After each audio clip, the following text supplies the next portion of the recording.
All right, welcome back, everybody, for another deep dive. Today, we're going to be looking at, well, the future, kind of. And more specifically, we'll be diving into some of the philosophical implications of knowing what that future holds.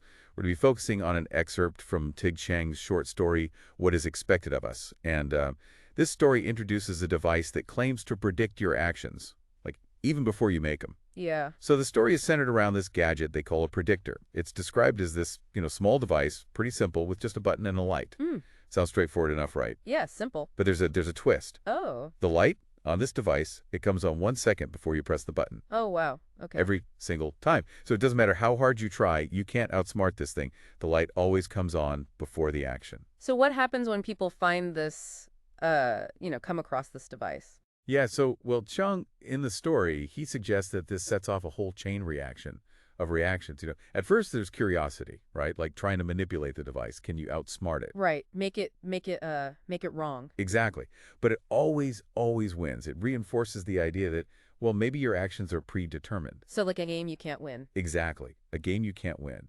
And so as people start grappling with this, the story reveals there's like a darker side to the predictor's influence. It's not just about knowing the future, but it's about believing your choices just don't even matter. Hmm. Jung describes people getting obsessed with it, like they're trying to beat it, but you can't. And they ultimately fall into this sense of hopelessness. Some even enter a catatonic state. Really? It's like their will to act is just gone. It's extinguished. And what's so interesting about that and about this story is that it suggests that just knowing about the predictor, even if you don't use it, can have this effect. This idea that our actions are predetermined, that alone is enough to trigger this cascade of psychological responses. Yeah. It makes you think, are we really free to make our own choices? Or are we just living out a script that's already been written? Right. And I mean, this is where those big philosophical questions come in. Right, yeah. This whole debate about determinism versus free will. Like, if our actions are already decided, do our choices even matter? And what does that mean for our sense of purpose? Or even our sense of responsibility for our actions? And the story really digs into those questions. Oh, yeah. Takes us on this journey through the consequences of that kind of worldview, where everything's determined, all the apathy and despair and the potential breakdown of even societal structures. It's really a thought-provoking exploration of what does it mean to be human in a world where choice may just be an illusion. Yeah, it really makes you think about that. And one of the most unsettling things, to me at least, about the story is that the narrator's speaking from the future. Like they're sending this message back as a warning. And they say they're doing it because they have no choice. Wow. So this is where the story takes this mind-bending turn. Because if the narrator is from a future where free will doesn't exist, then wouldn't that mean that even the act of sending this message is predetermined too? Right. It creates this paradox that forces us to confront how circular this argument can get. It's like that image of a snake eating its own tail. Like, no matter how you try to escape the loop, you always come back to that central question. If our future is predetermined, does anything we do in the present even matter? And the story doesn't give us easy answers. No, it doesn't. Instead, it presents this really powerful thought experiment that challenges our assumptions about free will, and it forces us to really grapple with the implications of living in a deterministic universe. Yeah, and that's what I love about it, this deep dive. It's not about finding all the answers or coming to one conclusion. It's about exploring the complexities of this dilemma that has plagued philosophers for, centuries. Right. It's a huge question. Yeah. So before we go any further and start looking at, the implications of the narrator's message and the concept of even pretending to have free will, let's just pause for a second. What if you were given one of these predictors? Would you use it? Would you even want to know your future, even if it meant, sacrificing the illusion of choice? And how would knowing the future change the actions you take today? Those are some really big questions, and those are exactly the questions we are going to continue to explore as we go further into this deep dive into Ted Chiang's What is Expected of Us. Stick with us. We've got much more to unpack. I think the idea of knowing the future, it's always been something that we've been fascinated by, hasn't it? It's like it pops up everywhere, mythology, literature, even in like our daydreams. But what I think Chiang does so well in this story is that he takes this concept and grounds it in something tangible, almost scientific, with this predictor. Yeah, it's not, like a vague prophecy or like what you get from a fortune teller. Right, exactly. The predictor, it offers this concrete, like undeniable proof that a specific action is going to happen. And that doesn't leave any room for doubt.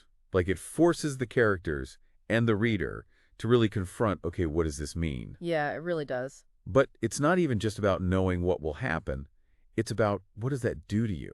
The emotional and the psychological effects of knowing. Exactly. And the story really highlights how knowing the future can lead to both despair, but also this kind of strange sense of liberation. So, like, yeah, we talked about some people fall into apathy, inaction, feeling like, why even try? Right. But others, they react in some pretty surprising ways. Yeah, like that one character who gets their predictor and then just starts living this crazy life filled with all these risky, spontaneous things. Yeah, what's up with that? It's like knowing the outcome frees them from the fear of, what if I fail? Yeah, it's like a total paradox, isn't it? That the idea of believing that everything's determined could actually lead to more freedom. Right. I mean, it really challenges how we think knowing the future would change our behavior. Yeah, like the story is saying, even if our choices are already decided, there's still something valuable about the experience of living and making those choices. And that, I think, brings us back to that message from the future, from the narrator. Yeah. That plea to pretend to have free will. It's almost like not denying that, maybe everything's determined, but it's choosing to live as if our choices matter. Yeah, like a philosophical life hack or something. A way to deal with this potentially depressing reality by just believing, even if that belief might be an illusion. Yeah, and the narrator seems to be saying that even just pretending, choosing to believe we have agency, can have a real impact on how we see the world and how we relate to others. It's like, saying, okay, maybe the universe is a stage and we're all just actors with our parts, but at least let's try to say those lines with some conviction, Yeah. with some passion. Like we own it. Right? Own the role. And that's a pretty powerful message. And it's one that I think resonates even if we're not sure what to believe about free will.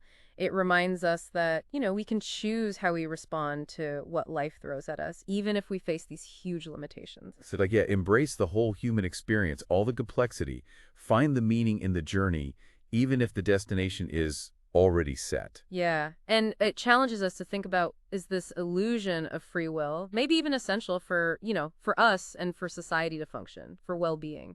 So if we accept that pretending to have free will is like a way to protect ourselves and find meaning, well, that brings up more questions, doesn't it? Like, how do we balance that idea of a future that's already decided with our very strong sense of moral responsibility? Right, right. Like, if our actions are already decided, could we really be held accountable for the choices we make? And that's a big question that philosophers have been debating for. I mean, it goes way back. Yeah. And this story, it doesn't give us a definitive answer, but it does suggest that even if we live in a deterministic universe, our actions still have consequences. The characters in the story, they still experience joy, love, sorrow, loss. Right. Even if all of their choices are predetermined. Their lives, they unfold with all that, messy, unpredictable beauty that makes us human. Yeah. And that's maybe the key takeaway.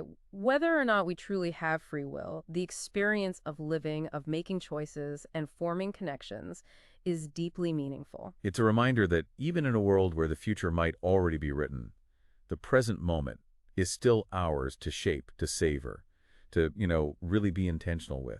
We've been talking a lot about the philosophy behind the predictor and this whole idea of pretending to have free will.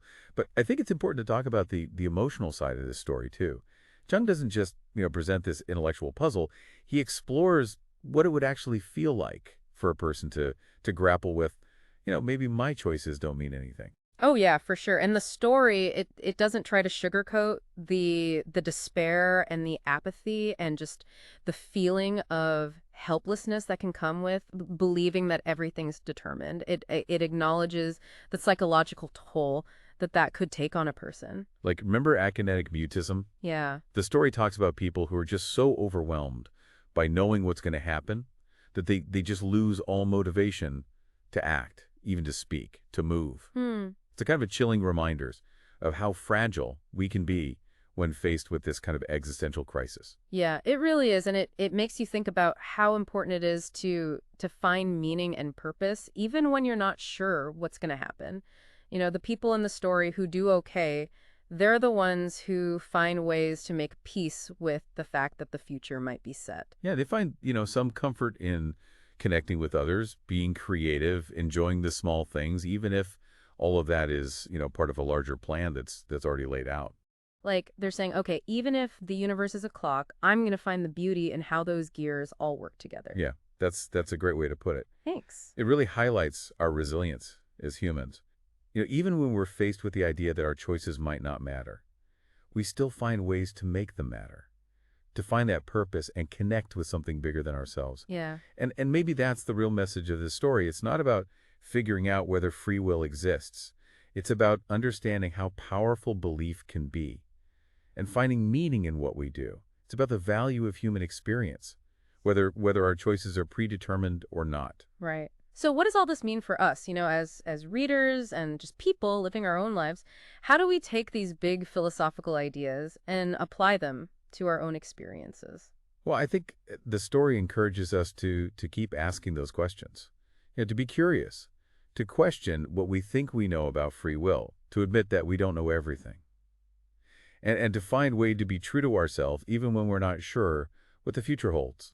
Yeah. Like it's about embracing this paradox, recognizing that the universe might have patterns, but at the same time, valuing the illusion of choice and the power we have as individuals. Yeah, and it reminds us that even if the future is already decided, the present is still ours. We can still shape it, enjoy it, and be intentional with it. It's about finding that balance, accepting, that we can't control everything, but still trying to make choices that matter, connecting with other people, and creating a life that reflects our values. Yeah, the story doesn't give us easy answers, but it gives us a way to think about these questions with some thoughtfulness, some compassion, and a sense of wonder. So as we wrap up this deep dive into Ted Chiang's What is Expected of Us, we'll leave you with this.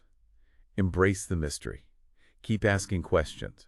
And remember, even if the universe has a plan for you, you still get to decide how you're going to dance along the way. I like that. Thanks for joining us. We hope you'll keep diving deep with us as we explore more mind-bending ideas in the future.